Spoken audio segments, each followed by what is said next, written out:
tayo manalangin. Aming Diyos, minsan pa Ikaw ay aming pinapupurihan at pinasasalamatan sa gabing ito, Panginoon, dahil sa iyong mga kabutihan at katapatan sa iyong mga salita. Kung walang mga pangako mo, saan kami naroon ngayon, Panginoon? Kung walang iyong biyaya, O Diyos, salamat sa iyong pag-iingat at gabay na muli, Panginoon, dinala mo kaming ligtas sa lugar na ito. Makapiling ang bawat isa, maka-fellowship ang bawat isa muli, Panginoon, sa iyong mga salita. At Panginoon, aming nakita at naranasan ang iyong pag-iingat, gabay, at ang iyong mga provisions. Kailanman hindi umiksi ang iyong kamay, Panginoon. Kailanman ay hindi ka nagkulang. Ikaw ay laging nariyan, gaya ng iyong pangako na hindi mo kami iiwan ni pababayaan kailanman.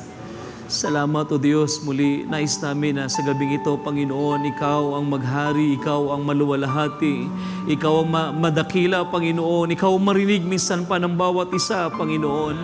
Sa pamagitan ng iyong mga banal na salita, Lord, mangusap pa muli sa aming puso, Panginoon. At ng iyong pangako, Lord, na Ikaw ay sa aming kalagitnaan, Panginoon, kung kami ay nagkakatipon sa iyong pangalan.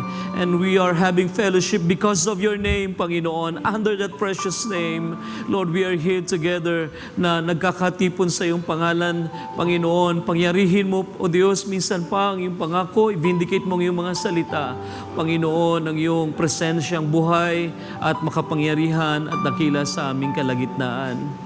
Panginoon, nais naming patuloy na magpakalakas, magpakatibay sa iyong mga salita. Dito kami kumukuha, Panginoon, ng totoong kalakasan namin, Lord. Hallelujah.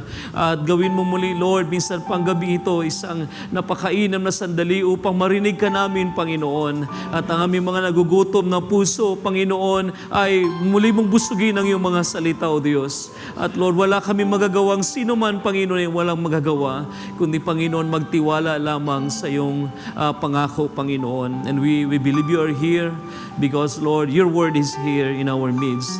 And you are, in your word, Panginoon, ikaw ay nasa iyong mga salita. Panginoon, minsan pa sa gabing ito, pinagkakatiwala namin ang mga sandali. Tulad ng aming inawit, Panginoon, Lord, this church, this congregation be holy, Panginoon, na temple, Lord, sanctuary for your presence to dwell and to move, and Panginoon, to work wondrous works, Lord, sa aming kalagitnaan sa gabi ito. We commit all things, Lord, into your precious hand, Panginoon, at ang pangangailangan at desire ng bawat isa sa iyo namin, Lord, ipinagkakatiwala muli. At ang iyong mga salita ay magkaroon ng kalayaan, Panginoon, na mulig maipangaral at ang aming mga puso ay maihanda sa pagtanggap ng mga katotohanan ng iyong mga salita. Panginoon, Ikaw ang maluwalhati at madakila sa gabing ito, Panginoon, at Ikaw ay aming tinataas. You deserve all glory and honor and praise. And we bring back all of this, Panginoon, lahat ng biyaya mong ito ay sa iyo namin lamang ibinabalik. Sa dakilang pangalan ng aming Panginoong Jesucristo. Amen. Amen. And we say amen, mga kapatid. At ay magsabi ng praise the Lord. Praise the Lord. Amen. Habang tayo nakatayo, purihin ng Panginoon. At of course, parang kailan lang, parang kahapon lang, dito ako. It's good to be back. Praise God. Pasensya na kayo, laptop ang gamit ko ngayon dahil na-disgrasya yung aking mga gadgets. Wala akong magamit. So, gusto kong mangusap lang ng ilang mga bagay, mga kapatid. Actually, na medyo doubtful ako kung naipangaral ko na ito sa inyo o hindi pa. Medyo tumatanda na, nalilimutan ko na yung mga panahon ng mga pinangaral kong mga paksa. But anyway, I would like to preach about the God of Truth. Sa last time na nasa Baclaran, ipinangaral ko ang The Nature of Truth. At ito ay connected sa isa't isa. So kung gusto nyong makita ang connection ng message na ito doon sa akin na ipangaral ay dalawin nyo na lang yung channel ng Baclaran Church. Okay, so lahat po ba masaya sa gabing ito? Amen. Habang binubuksan natin ang Bible, basahin natin ang Psalms 31. Salamat sa Panginoon sa kanyang pag-iingat sa aming biyahe. At sinamahan ako ng aking mga pamangkin. Mga anak po yan ni Brother Jim at Sister Eteline, sila Jimar, Chinalyn, Erica. At dahil po kami ay 5 plus gamit namin, yung aming views ay hindi kaya lahat. So sinamahan nila kami at may mga ilang sadya rin. Kaya sila ay medyo nagtagal ng kaunti. Praise God. Psalms 31 verse 5 lamang, basahin ko. Into your hand I entrust my spirit. You redeemed me, Lord God of truth. Amen. Jeremiah chapter 10, verse 10.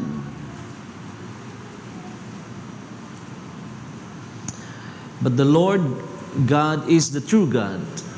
He is the living God, the everlasting King. The earth quakes at His wrath, and the nations cannot endure His indignation. Can we say amen to His word? Amen. You may be seated. Praise God.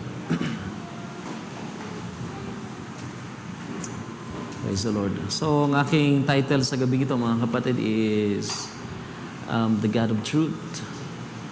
So again, it's connected sa the nature of truth na aking na-preach sa Baklaran. So you might as well, tingnan nyo na lang mga kapatid. Sikapin ko rin daanan na ilang mga details sa paksa na yon dahil yan ay connected. But I would like to focus on this unique and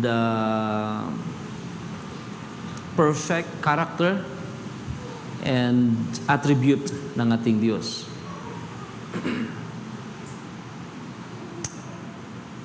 So ina-assume ko na lahat tayo dito ay naniniwala at sumasampalataya na walang iba totoo kundi ang Diyos lang, mga kapatid.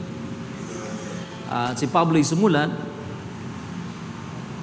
ng tao ay sinungaling, ang Diyos lang ang katotohanan.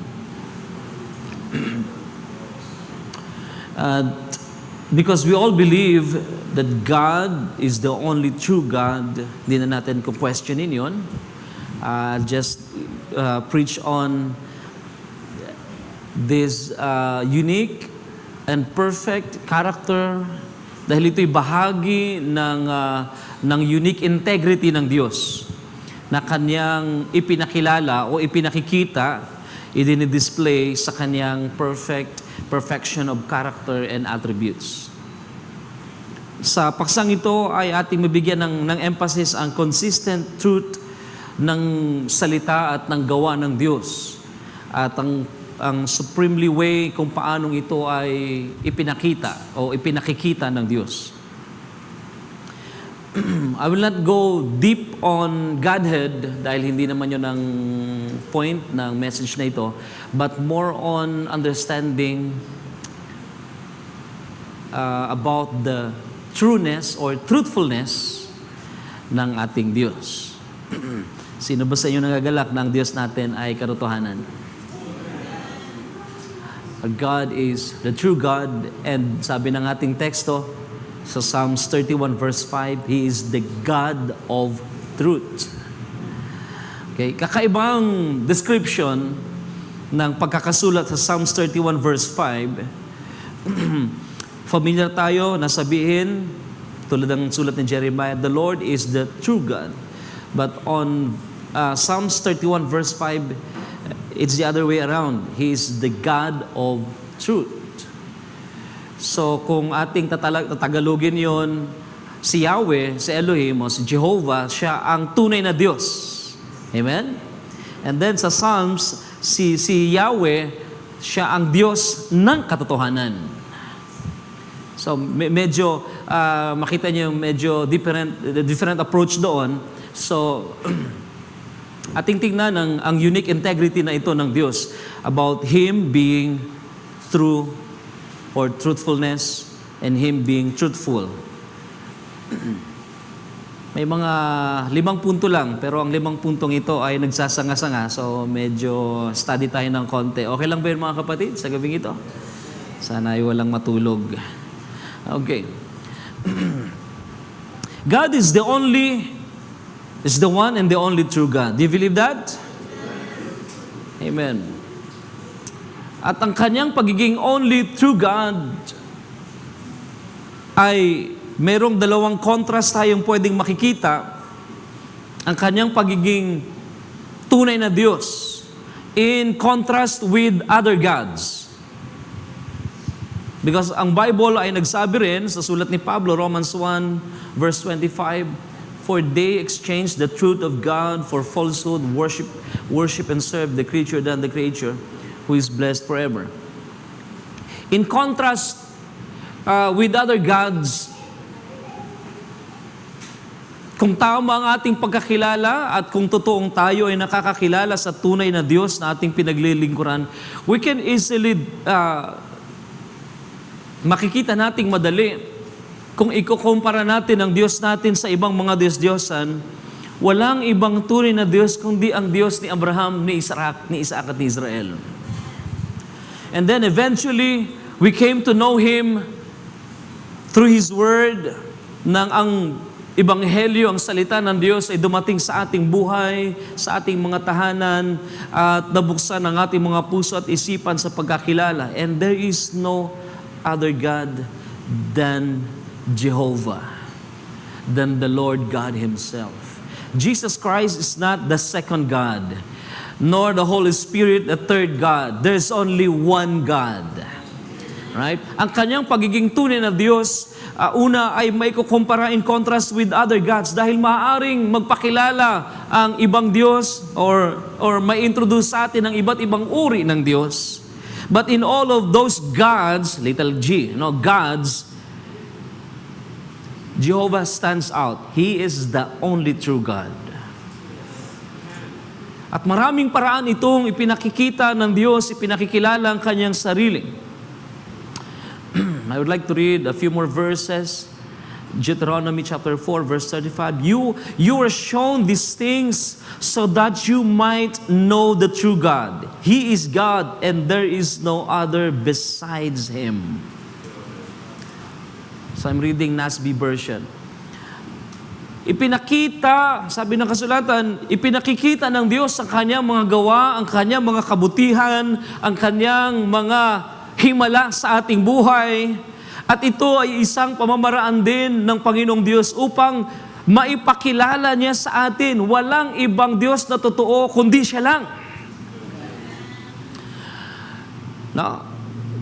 Dahil una, halimbawa, merong tayong mga pangangailangan, meron tayong, halimbawa, sa panahon ng ating mga karamdaman, there's only one God who can heal us. In comparison with other gods na pwedeng mag-introduce sa atin ng iba't ibang pamamaraan kung paano gagaling, pero there's only one God who can heal us, who can perform miracle and divine healing na hindi kayang gawin ng iba. And sabi ng talata, you were shown these things, ipinakita sa inyo ang mga bagay na ito, that you might know that Jehovah, He is God, and there is no other God besides Him.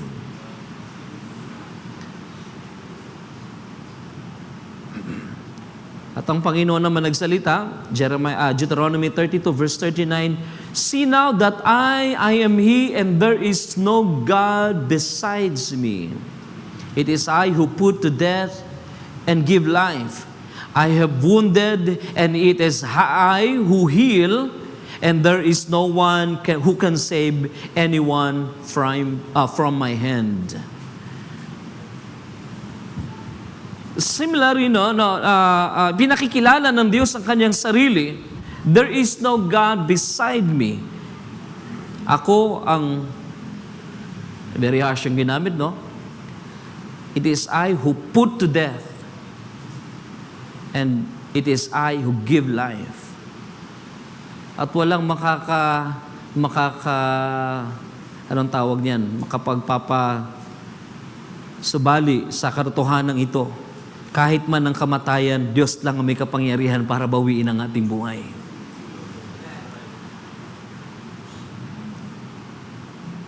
And no one can give life maliban sa tunay na Diyos. Right? Walang ibang makapagbibigay ng buhay coming from death, from nothing. No one can produce life.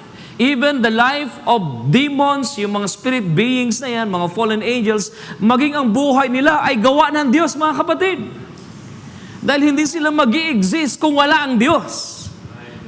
And because there is only one true God, siya ang lumikha ng mga bagay na mga hindi nakikita at kahit ng mga nakikita mga bagay. Yung mga principalities and powers and everything, God created. He created those things. Siyang lumikha ng lahat ng bagay. Every form of life comes from Him. Human life, life of animals and plants, and every germ of life. Howbeit, pagpasok ng kasalanan, yung mga tunay na buhay na ginawa ng Diyos ay sinira ng kaaway. Nagkaroon ng perversion sa buhay. Yung dapat ng mga microbes na very helpful ay naging way para maging destructive. Dahil, isipin nyo, kahit ba yung mga kumakain ng bulok na material, na dahon, etc. Yung process ng, yung life, yung circle of life. Ang Diyos ang gumawa niyan. At ang diablo, hindi siya makapagpuproduce ng ganyan. Ang kaaw, no one can produce, can create, can perform, at walang ibang source ng life except God alone. Pero pagpasok ng kasalanan, unang-una sa puso ng kaaway, ng diablo, ni Satan, sin entered, sa puso niya. Nagkaroon na ng kasalanan, nahulog sa pagkakasala, nasundot niya nasungkit niya ang third part. Pagdating sa lupa, dinaya pa niya ang tao sa pagkakasala. But the origin of life, walang ibang pinanggalingan ng buhay kundi ang Diyos. He can put someone to death. He can, I would say, kahit man kill or take life. And He can give life. And that's the uniqueness of Him being the true God. He alone can do those things. Pwede yung pwede yung kopyahin at gawin ng diablo sa ibang paraan, pero on a temporary basis and not eternal. Yan naman ang trabaho ng diablo, mag-manipulate, magsira ng original na gawa ng Diyos. At yung kanyang hybrid na maipoproduce ay hindi magtatagal. Yun ang sinabi ni Brother Branham, anumang original seed life na ginawa ng Diyos, kapag iha-hybrid na, yan ang trabaho ng diablo, kapag hinhybrid na, hindi na yan nagtatagal. Ang genetic structure niyan ay nasisira at yung life itself ay hindi na nagko-continue dahil sa hybridism. Pero kung pag-uusapan ng original creation, ng original life, it only comes from God. Okay. Him being the only one, the only true God, in contrast with the earthly rulers. Dahil kapag mayroong mga rulers, mayroong mga makapangyarihan, ang sabi ng Isaiah, let's read a few verses here. Jeremiah chapter 10, verse 6. There is none like you, Lord. You are great, and your name is great in might. Kung pag-uusapan ang kanyang paghahari in comparison with earthly rulers, lahat ng mga naging rulers sa lupa, lahat ng mga lumitaw ng mga dakilang mga tao na nagpakilalang sila ang sinasambanan ng mga tao, naging Diyos sa harapan ng mga tao, naging mga makakapangyarihang mga emperors. Ang kanilang mga panahon nagumpisa at nagwakas. Ang Diyos, nang siya'y maghari, at siya'y naghahari magpakailanman, hindi maaaring magbago. He remains the same God. And He rules, He reigns forever and ever and ever. At ang katotohanan ito ay hindi mapapasubalian ng kahit sino. Kung tayo ay sumasampalataya, God being the only true God, ang ating Diyos, we know exactly what it means. Kahit sino pang mga Poncio Pilatong lumitaw at maghari sa ibabaw ng lupa, ang kanilang kingdom ay masishaken at mawawasak at hindi magtatagal. Samantalang ang Diyos ay naghahari, nakaupo sa langit at mga langit. He is sovereign over us. He is sovereign over His creation. No, kahit ang diablo ay hindi nakapagpapasya sa kanyang sarili, humihingi yan ng permit sa Diyos bago siya makagawa ng hindi maganda. Right? Because there is only one supreme God na naghahari at maghahari magpakailan-kailan paman. At ang katotohanan yan ay hindi magbabago, mga kapatid. Kahit hindi maniwala ang mga tao, makikita nila in the end, no, sa dulo ng kanilang buhay, kahit pa sa next, no, sa afterlife, kahit pa sa next world, haharap sila sa isang tunay na Diyos. And that's the trouble na kanilang haharapin, yung mga taong hindi naniwala sa banal na kasulatan, hindi naniwala na may tunay na Diyos. Yan ang kanilang dilemma. After ng kanilang painful existence na mararanasan nila sa Hades, harap sila sa great tribulation, great white throne judgment. It will be too late for them pag nakita nila the only God na kanilang dinenay, the only God na kanilang pinipilit i-reject sa kanilang kaisipan, ay haharapin nila isang araw. Alam niyo na, ang mga tao sa sobrang talino, kahit ang kanilang sarili ay nagiging Diyos para sa kanila. Ang kanilang pinaniniwalaan lang ay ang kanilang sariling karanasan, kanilang sariling karunungan, ang kanilang nag-gather na information sa lahat ng mga textbooks at mga institutions, their knowledge, the information at ang kanilang learning experience sa kanilang buong buhay. Alam niyo ba na yan ang nagiging Diyos din sa buhay ng tao? Dahil hindi na sila open para paniwalaan ang Bible at ang iba pang mga wisdom, payo, counsel ng salita ng Diyos.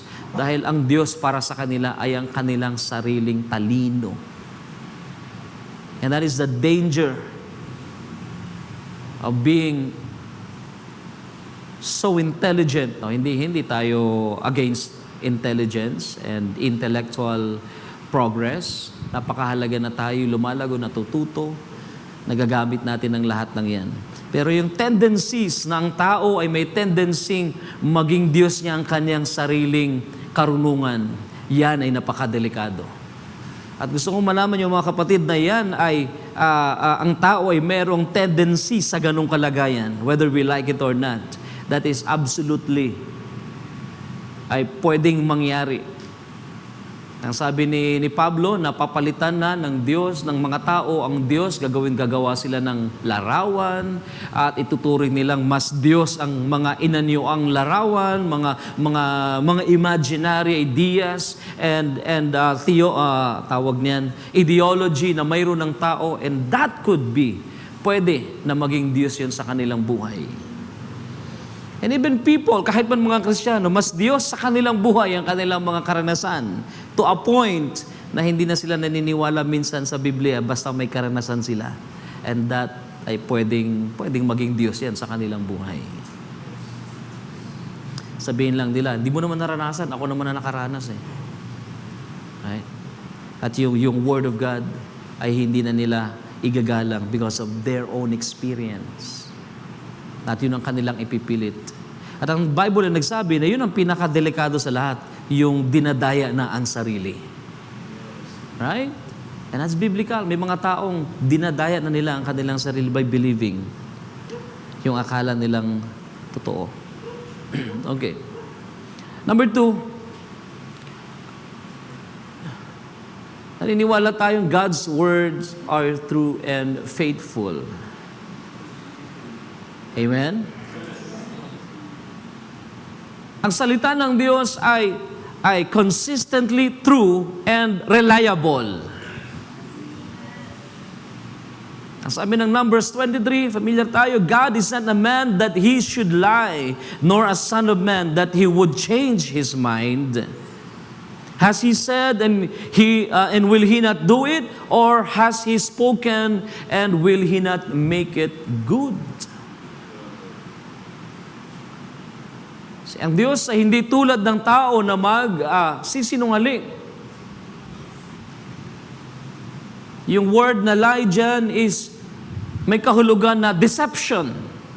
Kaya kapag ang mga tao ay nagsisinungaling at hindi nagsasabi ng katotohanan, they are doing a deceit.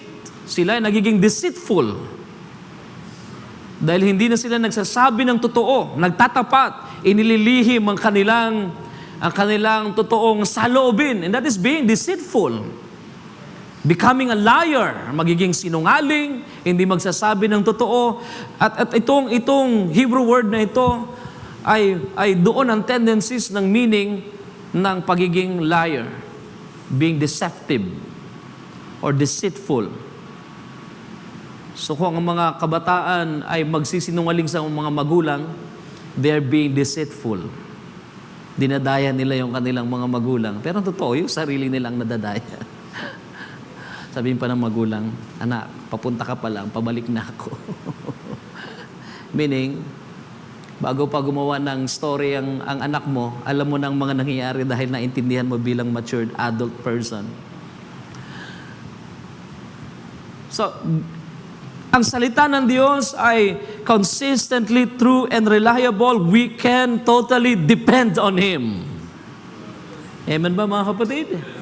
If you believe God's Word is true and reliable and God's Word is faithful, then we can truly depend on His promises. Amen? Makakapagtiwala tayo sa Kanyang mga salita. Dahil ang Diyos at ang Kanyang salita ay hindi pwedeng magkahiwalay. God Himself is true. His words are true. Right? So hindi pwedeng magbago ang salita, hindi pwedeng magkamali ang mga pangako, hindi pwedeng mag-fail ang Kanyang mga pangako. God is not a man that He should lie. God is not a man that He should deceive anyone. Dahil kapag ang Diyos ay nagsinungaling, dadayain niya ang isang tao, siya'y magiging isang deceitful at ang kanyang mga salita ay magiging deceptive at yun ay hindi na magpapakilala at hindi na siya ang tunay na Diyos kapag ginawa niya yun. But because God is the only true God, He cannot lie. He cannot be a deceitful. Hindi siya pwedeng maging mandaraya at hindi niya pwedeng dayain ang kahit sino. Dahil bahagi ng Kanyang unique, perfect attributes, God being true. At hindi yun pwedeng magbago. There is no way na ang Diyos ay mag-create ng anumang uri ng kasinungalingan sa Kanyang mga salita. Dahil hindi pwedeng magsinungaling ang Diyos. Dahil ang Diyos lang ang tunay at totoo at katotohanan.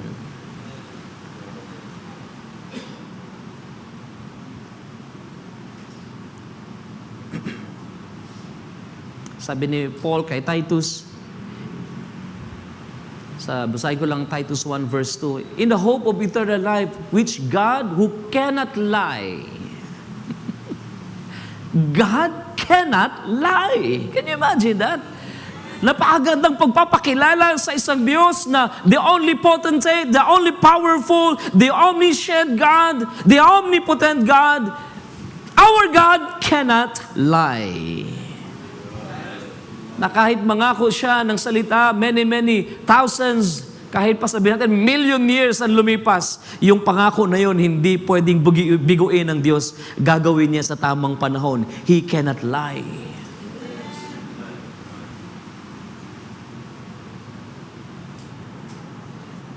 Hebrews 6 verse 18, in that by two unchangeable things in which it is impossible for God to lie. Hindi lang sa God cannot lie, it is impossible for God to lie. Amen. And I believe it. Imposible that the God of truth ay isang araw magsisinungaling sa iyo. He cannot lie. And it is impossible that God will lie sa kanyang mga salita. Gaano man kalit yan, imposible ang Diyos magsinungaling. Imposible ang Diyos mangako sa iyo pagkatapos ay hindi niya gagawin. Inaakusahan lang natin siyang sinungaling, pero kailanman ay hindi magsisinungaling ang Diyos. Imposibleng magsinungaling ang Diyos.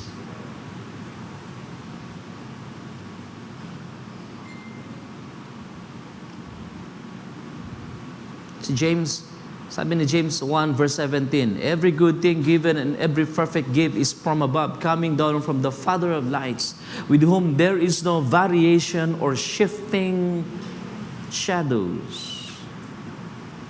Walang anyo ng pagbabago, walang anino ng pag-iiba, pagbabago at anumang mga changes.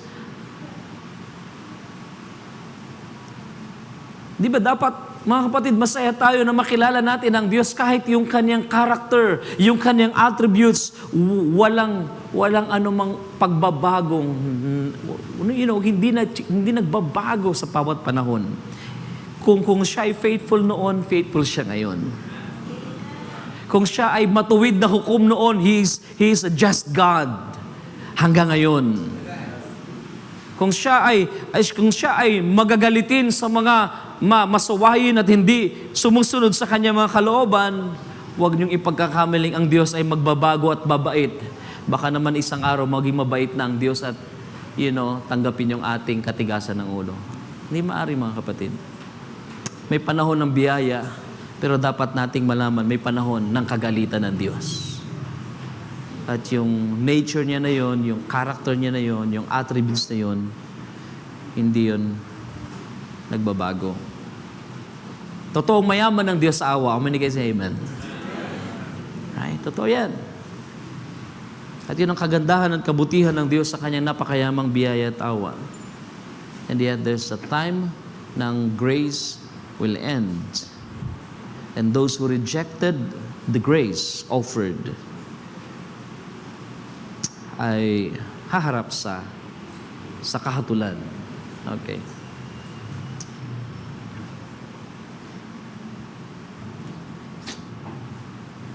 He cannot deny himself, sabi ni Paul, 2 Timothy chapter 2,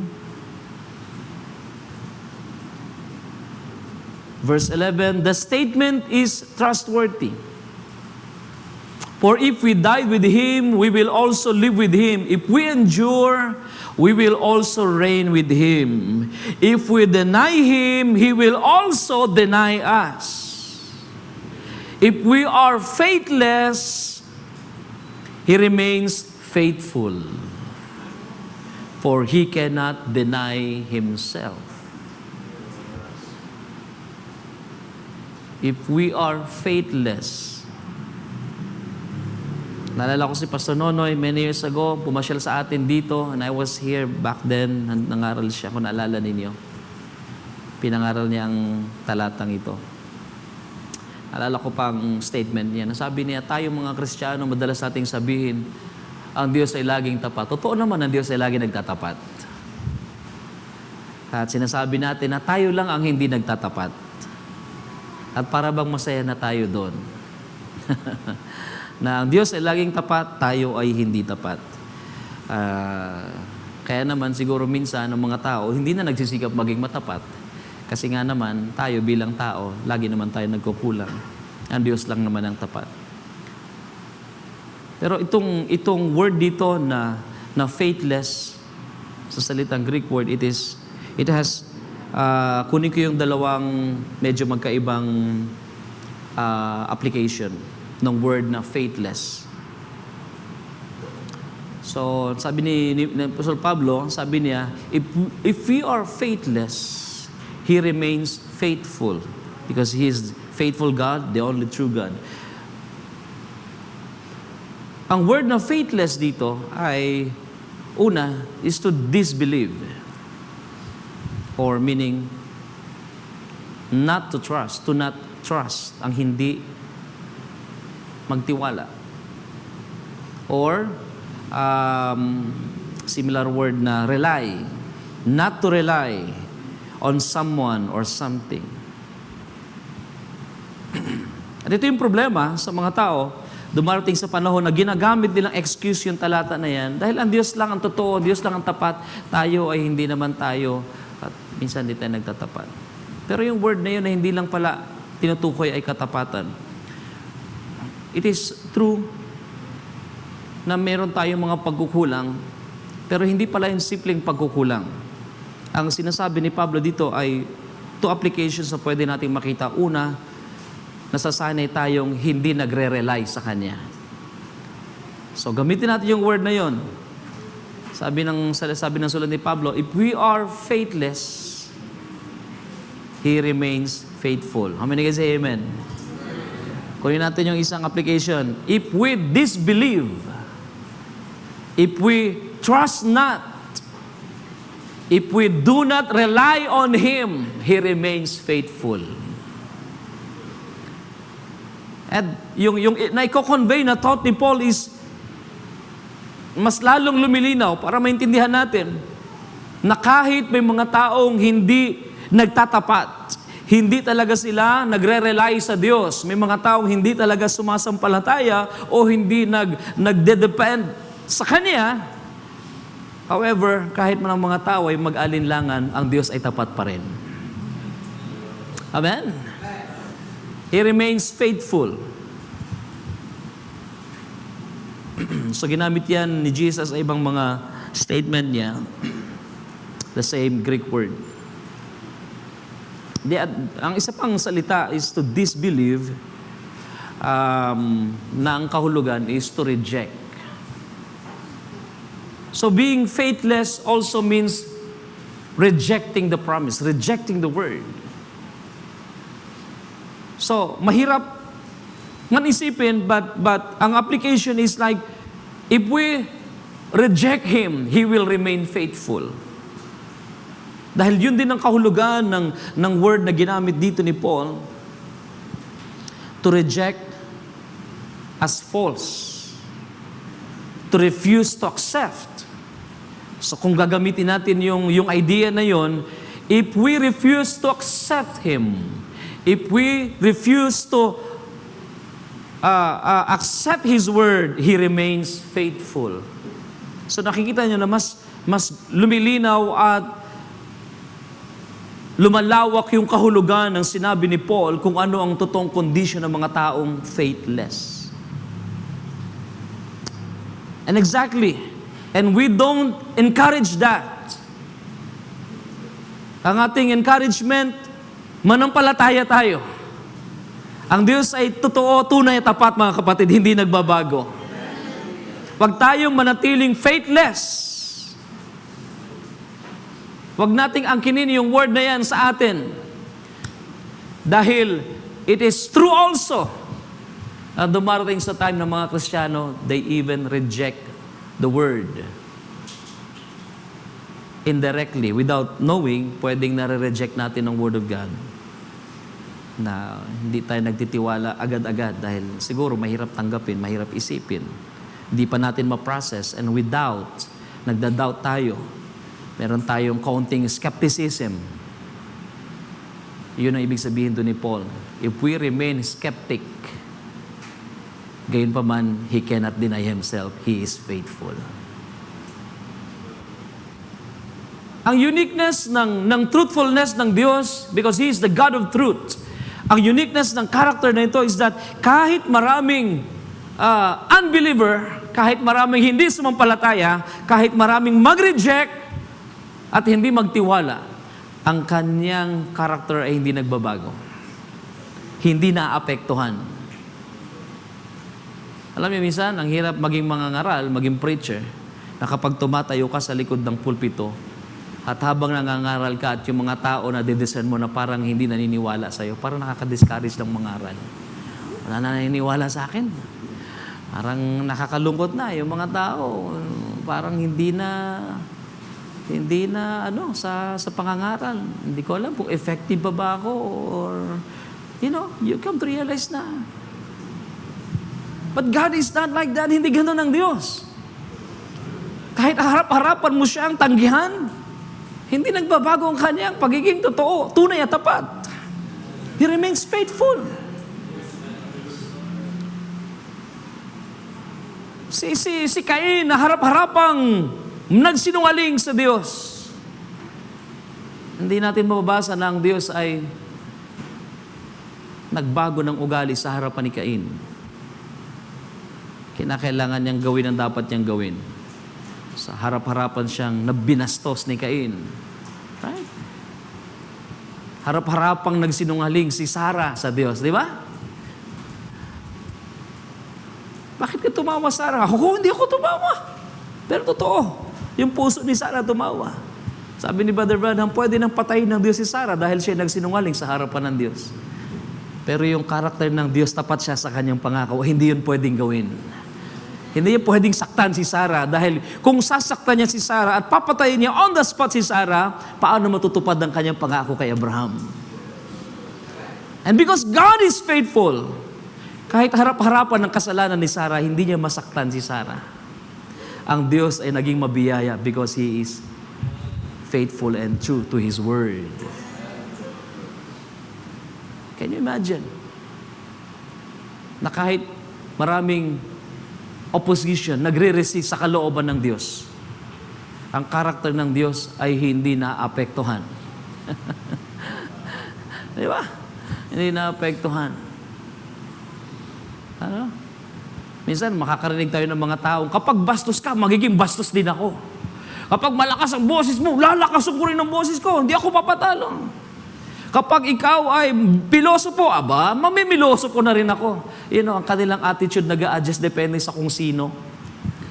Ang kausap nila, pag mabait ka, mabait din ako. Ang karakter ng Diyos ay hindi ganyan. He remains true and faithful. Kahit ang ugali ng mga tao sa isang banal na Diyos ay hindi na mabuti.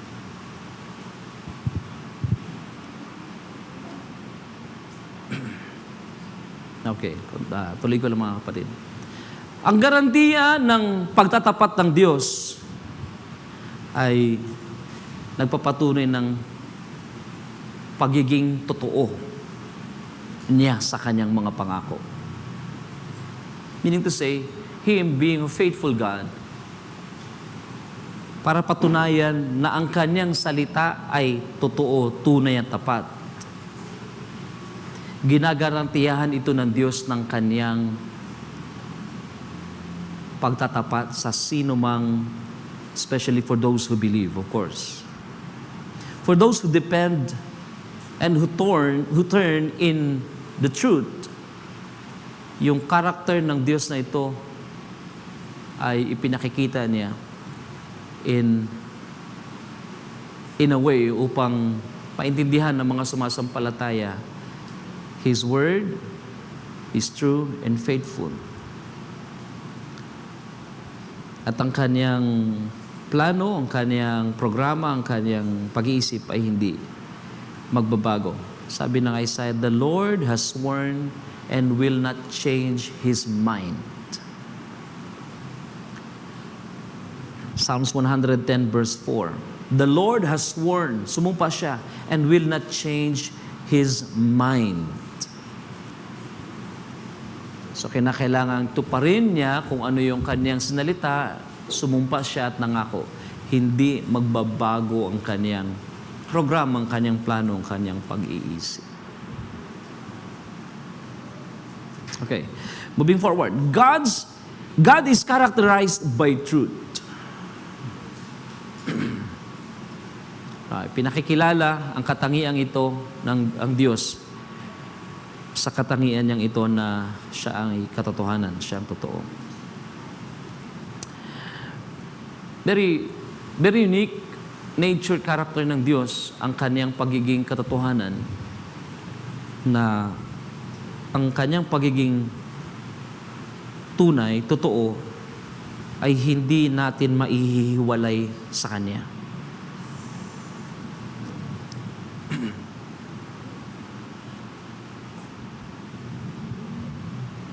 Basahin ko lang ang Psalms 40 verse 10. I have not hidden your righteousness with my heart. I have spoken of your faithfulness and your salvation. I have not concealed your mercy and your truth from the great congregation.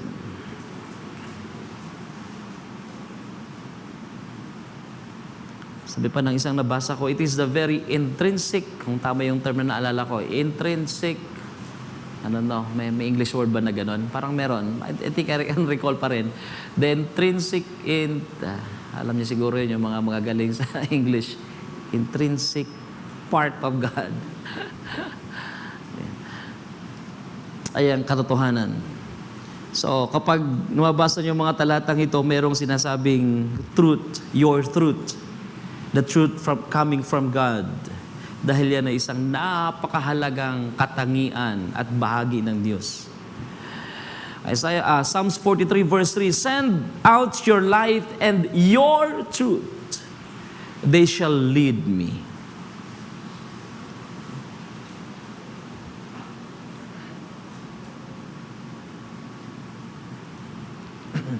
Number 4, ang God's truth ay dinemonstrate ng Diyos sa pamamagitan ng revelation na ito ng kanyang sarili through Jesus Christ. At makikita ninyo na si Jesus ay nagpakilala. Siya lang ang kaisa-isang nagpakilala. John 14, verse 6. Anong sabi niya? I am the way, the truth, and the life. And no man comes to the Father except through me.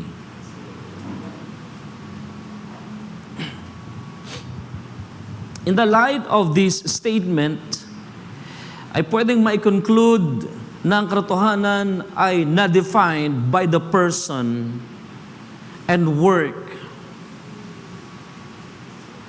ng ating Panginoong Hesukristo. He is the only person who can claim, kahit sino sa atin na hindi o walang karapatan, isang, ano bang term yan? Mapangahas. Ang lalim Tagalog. Tama ba yung Tagalog ko? Na tayo ay mag-claim on our own that we are the truth.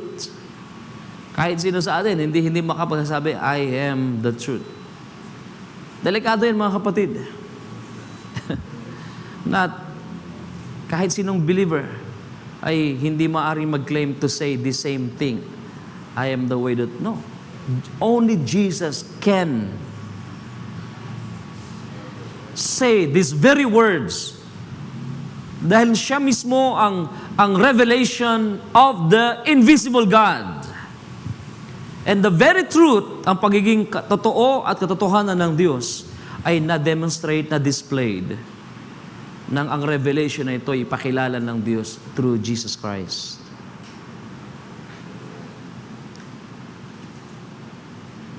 That's why Jesus lang ang mayroong kakayahang mag-claim, I am the way, the truth, and the life. Pwede nating sabihin tayo bahagi ng truth na yan, but we are not the truth. Pero si Jesus, siya ang nagsabi, I am the way, the truth, and the life. Dahil dinedemonstrate ng Diyos ang kanyang katotohanan, ng pagiging totoo at tunay na Diyos is demonstrated in the revelation of God in Jesus Christ. Take away God, alisin natin yung Godhead kay Jesus Christ. It will be dangerous for Him to say that He is truth.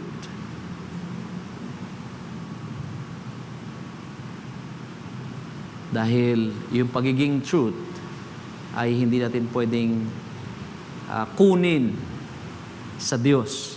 Kapag wala ang Diyos sa atin at tayo wala sa Diyos, hindi tayo makakapamuhay sa katotohanan at walang katotohanan sa ating buhay. But if God is in us, God is in you, sa anyo ng Kanyang banal na Espiritu, then we can say, may tinanggap tayong katotohanan. Right? Pero hindi tayo makakapagsabi, ako ang katotohanan. Delikado yan. Delikado yan. Dahil ang truth na ito ay na-demonstrate lang ang revelation na ito in Jesus Christ, our Lord.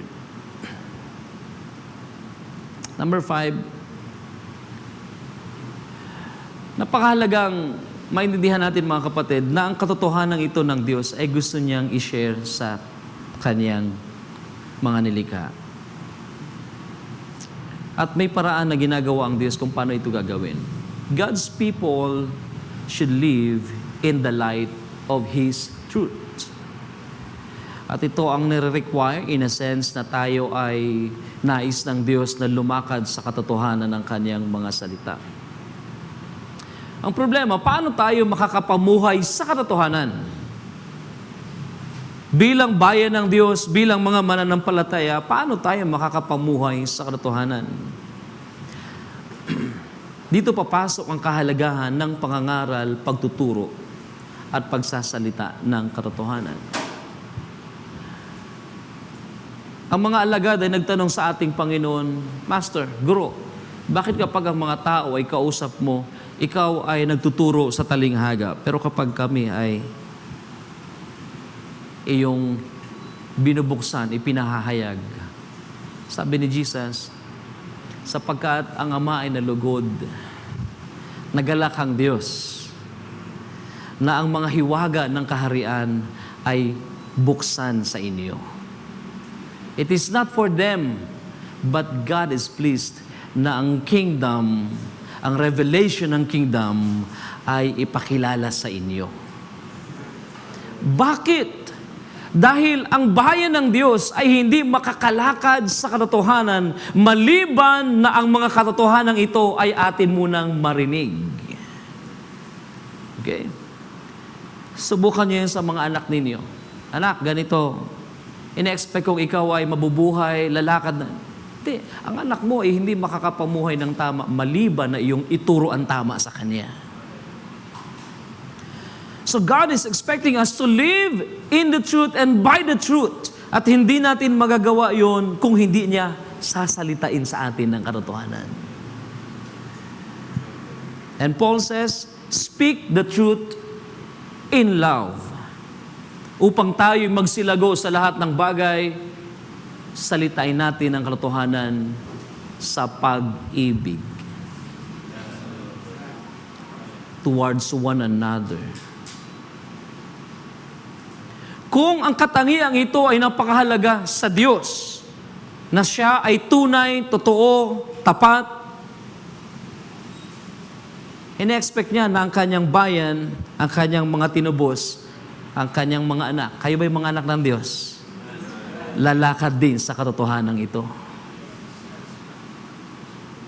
Bakit?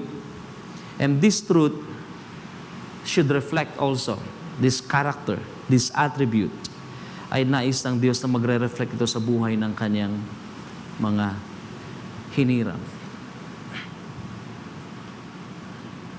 May mga tao na ayaw ng liwanag. Pero yung mga, sabi ni Jesus, yung mga lumalakad sa katotohanan, silang sa katotohanan ay hindi takot sa liwanag. Right? Pero kung mayroong anyo ng kadiliman at hindi pagtatapat, hindi pagiging totoo, ang mga tao ay takot ma-expose, takot mahayag, dahil gusto nilang manatiling lihim at nakatago. That's why I encourage you mga kapatid, na kung tayo ay lumalakad sa katotohanan ng salita ng Diyos, mabuhay tayo sa katotohanan. Dahil yan ay katangian ng truth. So, dito na papasok yung connection ng aking pinangaral na katotohanan. Ibigay ko lang ilang details. Ang nature, ang katotohanan ito, because God is the only true God, ang nature niya na ito na katotohanan ay nagre-reflect sa ganitong mga bagay. Una, truth originates with God. Walang ibang pinanggalingan ng katotohanan kundi ang Diyos lang. Amen? At ang katotohanan ay isang napakahalagang aspeto ng katangian ng Diyos. Nade-demonstrate ng kanyang faithfulness and reliability, ng kanyang justice and mercy, etc. Pangatlo, ang katotohanan ay dapat na mag-reflect. No? Dahil ito'y katangian ng Diyos, ang katotohanan ito ay supposedly mag-reflect sa bayan ng Diyos. Nasabi ko na kanina. Dahil sa kawalan ng katotohanan, ang human character ay hindi nakapagpapalugod sa Diyos in the absence of truth. So, meaning to say, kapag tayo ay nabubuhay with, I would say, hindi naman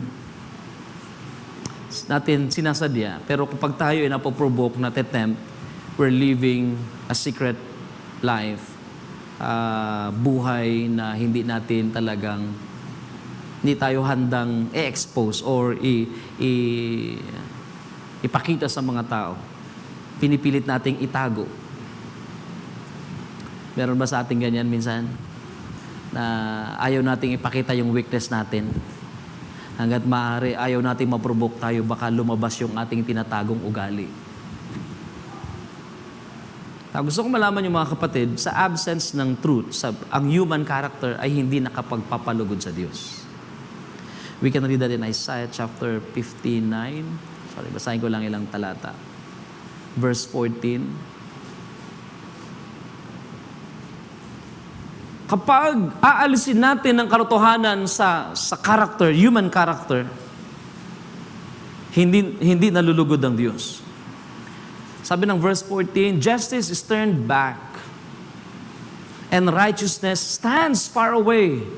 For truth has stumbled in the street, and uprightness cannot enter. Truth is lacking, and one who turns aside from evil makes him a prey. Now the Lord saw, nakita ni Jehovah, and it was displeasing in His sight that there was no justice. Pag walang katotohanan, walang pagtatapat, na-stumble ang truth sa daan, ibig sabihin, hindi na ipamumuhay, hindi nagre-reflect sa buhay ng mga tao, the Lord Himself is displeased. Hindi nalulugod ang Diyos. Kung gusto natin malugod ang Diyos, balik tayo sa katotohanan. Ipamuhay natin ang totoo. Amen, can say amen? Yes, ipamuhay natin yung totoo. Yung totoo lang. Dahil in the absence of truth, ang human character na ipinakikita natin ay hindi nakakapagpalugod sa Diyos.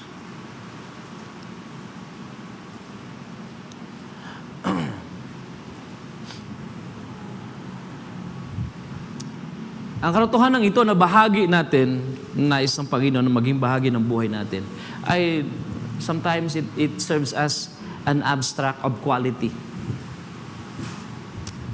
Kapag ang mga tao sa loob ng isang congregation kagaya natin, at ang mga tao ay nagtatapat sa isa't isa, at ito ang character na nagre-reflect, becoming faithful and true and sincere sa bawat isa, na hindi tayo naglilihima ng sama ng loob. Kung may sama tayo ng loob, agad-agad nating sinasabi, brother, sister, medyo offended ako, pag-usapan natin ang nangyari. Pero kapag hindi tayo nagtatapat sa ating mga kapatid, inililihim natin ang kabigatan, pinalilipas na lang natin dahil ayaw natin ng kaguluhan, I want to tell you the truth, hindi nalulugod ang Diyos. Dahil kung hindi tayo tapat sa isa't isa, hindi nagre-reflect ang God's truthfulness sa ating mga buhay, bumababa yung quality ng fellowship. Sangayon ba kayo mga kapatid? O isipin nyo, nagsasama-sama yung mga magkakapatid, pero totoo, merong hindi naaayos na samaan ng loob. Parang yung quality ng fellowship natin, yung quality ng pagsamba natin, yung quality ng hallelujah and praise the Lord, ay parang medyo napapanis ang amoy sa harapan ng Panginoon. Hindi na pleasing, right? Because of the absence of truth. Ang quality ay bumababa. Isipin nyo, di ba?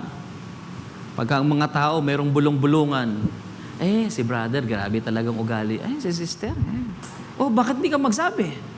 Kasi naman, ayoko na ng gulo. Hayaan mo na lang. You are not being truthful. At hindi nagiging pleasing sa harapan ng Panginoon kung mananatili tayong ganyan, mga kapatid. Ang pagiging totoo, tunay, tapat ng Diyos ay supposedly magre-reflect sa atin. Kapag meron tayong nararamdamang grievances, sabihin natin ng matapat. Sabihin natin dahil yan ay isang mabuting katangian ng pagiging totoo lang, tunay at tapat sa bawat isa, sa isa't isa. Naanin natin ang fellowship ng isa't isa may bulungan at lumilipas na lang ang buwan ng mga taon, hindi natin sinesettle yung mga na-observe nating hindi maganda, na-observe nating hindi tayo sang-ayon, may grievances tayo, na pag-uusapan sa ibang lugar, na pag-uusapan kung saan-saan, pero meron tayong grievances na hindi natin sinesettle. Anong klaseng quality ng fellowship mayroon tayo? We are not being faithful. We are not being truthful sa isa't isa. Mas maigi pa yung sabihin, di ba, sa mga magulang, sa mga anak-anak, kahit anong gawin ko, hindi nakakalugod yung ugali mo. Ayusin mo yung ugali na yan. Hindi yung alam na nating mali ang ginagawa, pinupuri pa rin natin. We're not being truthful. Kapag meron tayo na-observe na ganito, ganyan, we must be honest and be sincere. Be true with our feelings, with the grievances.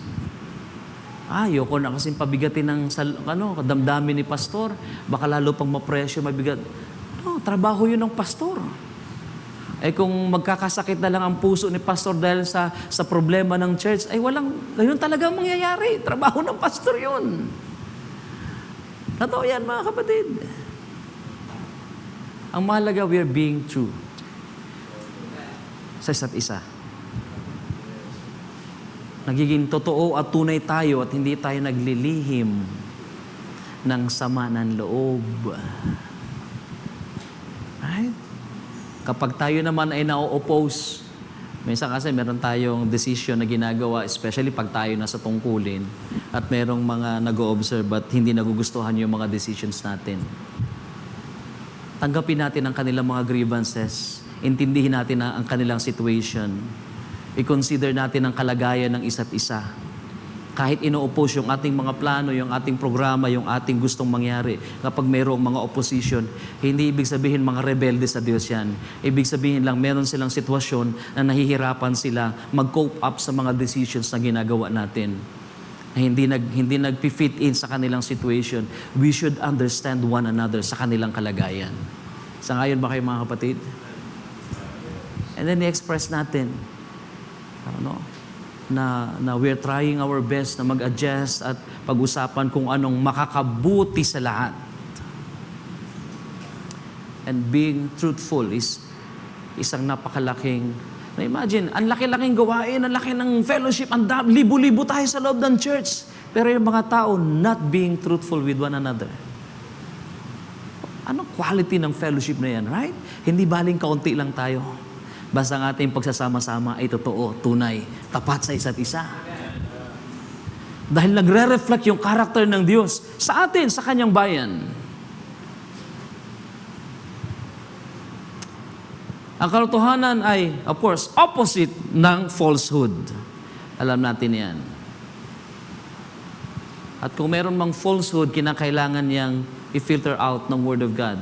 Based on the Word of God, ititimbangin natin kung gaano ka totoo, gaano ka sinungaling, o gaano kamali, o tama ang isang bagay by the Word of God.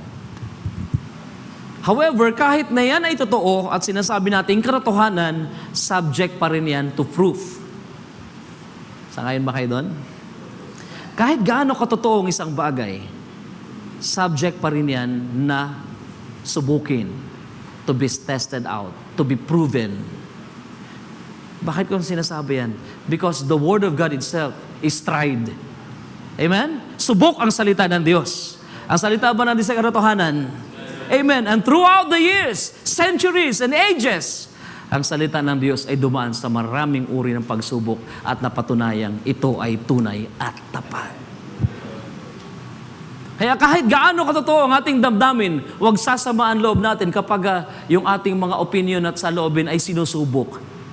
Gaano man katotoo yan, even truth itself ay subject to proof.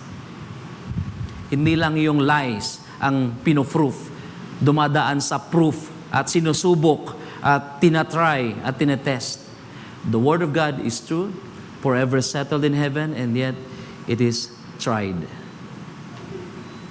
Proven. Amen?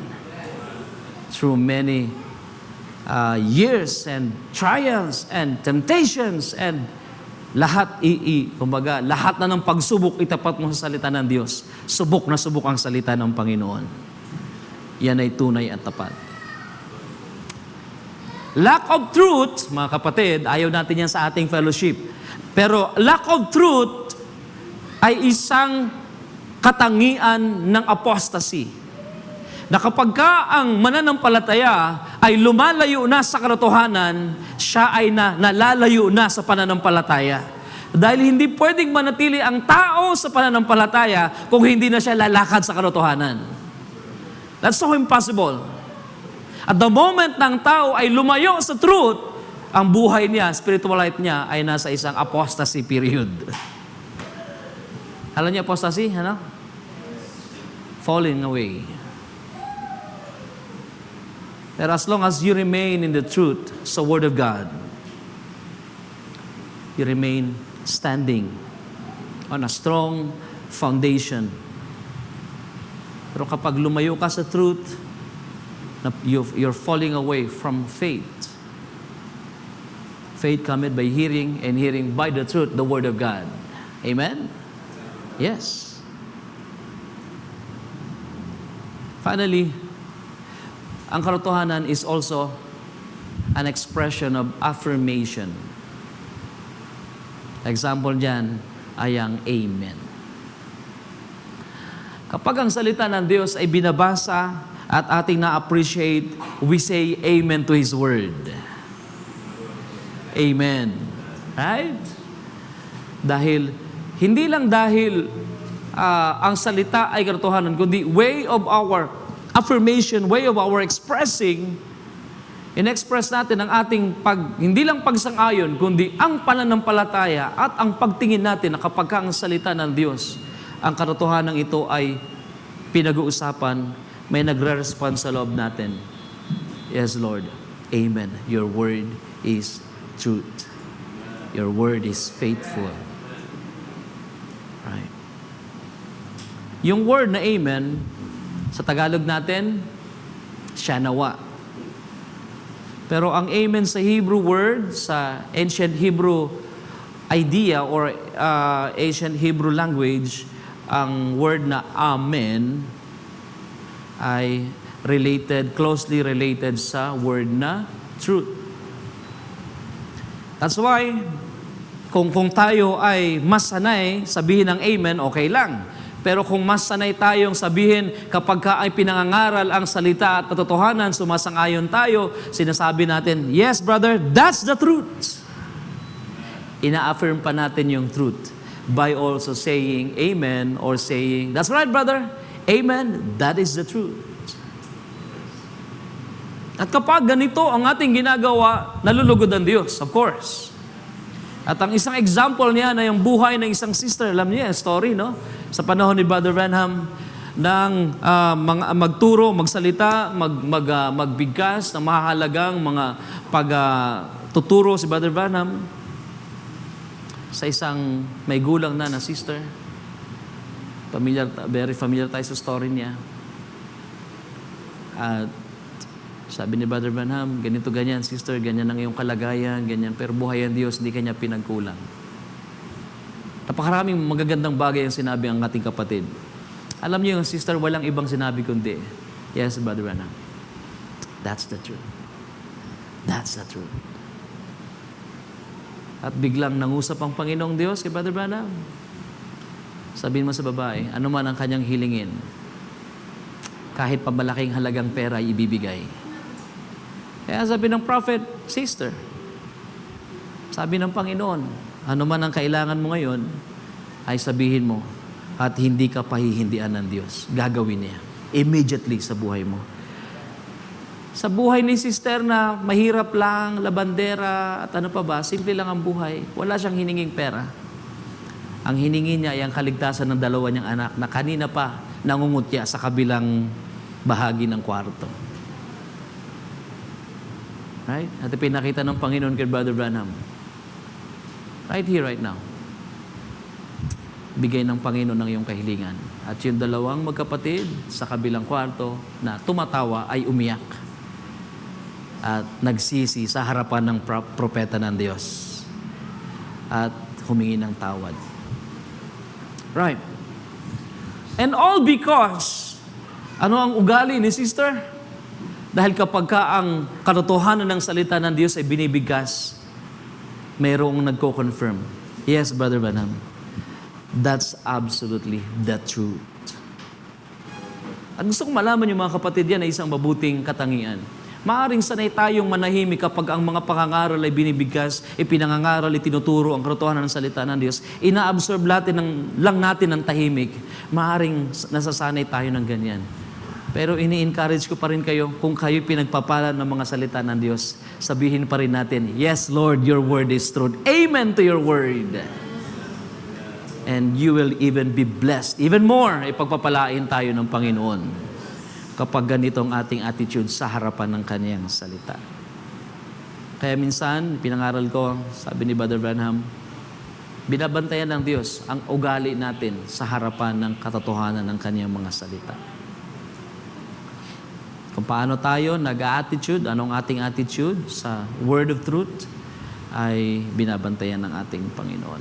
Okay. I'm closing. Sorry to keep you long. This is our God. He is the God of truth. At I pray to God na ang bagay na ito ay maging mabuting encouragement sa atin sa gabing ito. At ang kalikasan, katangian ng katotohanan ito ay mag-reflect sa ating mga buhay, mga kapatid. Na huwag tayong masanay sa paglilihim ng anumang mga bagay. Alam niyo, yung lying and hiding our feelings, parang ano yan, parang anay yan. Kapag hindi tayo nagtatapat, ang bahay na akala mo sa labas okay lang, yung mga kahoy okay lang, pero wala kang kamalay-malay, inuubos na ng anay yung haligi. Inuubos na ng mga bukbok ang mga kahoy. Yung inililihim natin, kabigatan ng kalooban, akala natin okay lang. Hindi naman kailangan malaman na kasi siguro ako lang naman ang mabigatan loob. Hindi na malaga yun. All the while, akala mo okay lang, pero parang anay yan na sumisira sa pundasyon ng iyong pananampalataya. At isang araw, magugulat ka na lang, Pastor, magpapaalam na ako. Bakit? Sa iba na lang ako mag-church. Oh, bakit naman? Wala lang, Pastor. Hindi pwedeng wala lang. Dahil yung pundasyon ng buhay mo, inanay na. Wala ka ng option kundi umalis. Alis na ako, di ko na gusto yung church na to. Ayoko na dito. Ayoko na, sawa na ako, pagod na ako. Mga kapatid, minsan hindi ina-underestimate lang natin yan, pero gusto kong malaman nyo sa gabing ito, napakahalaga niyan. Na ang bawat sa atin ay maging tunay at totoo sa ating mga damdamin.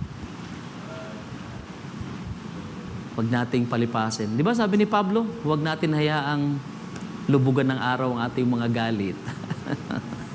take it literal or metaphorical, bahala na kayo, pero totoo yun. No? Huwag natin patagalin ang mga samaan ng loob. Huwag tayong manatili sa pagsisinungaling, paglilihim ng ating mga kasalanan. And you know, kaya kayong ihayag ng Diyos? Kaya tayong ihayag ng Diyos? Kahit magsinungaling tayo ng buong buhay natin, kahit hindi tayo magtapat sa ating mga damdamin, isang araw kaya kang i-expose ng Panginoon. Better yet, ngayon na lang natin gawin. Brother, sister, meron tayong dapat ayusin. Because our God is the true God. He is faithful and true. Yan ay karakter ng Diyos at nais ng Diyos ang katotohanan ito ay mag-reflect sa atin sa isa't isa. Upang tayo ay hindi na masanay sa kakulangan ng pagtatapat.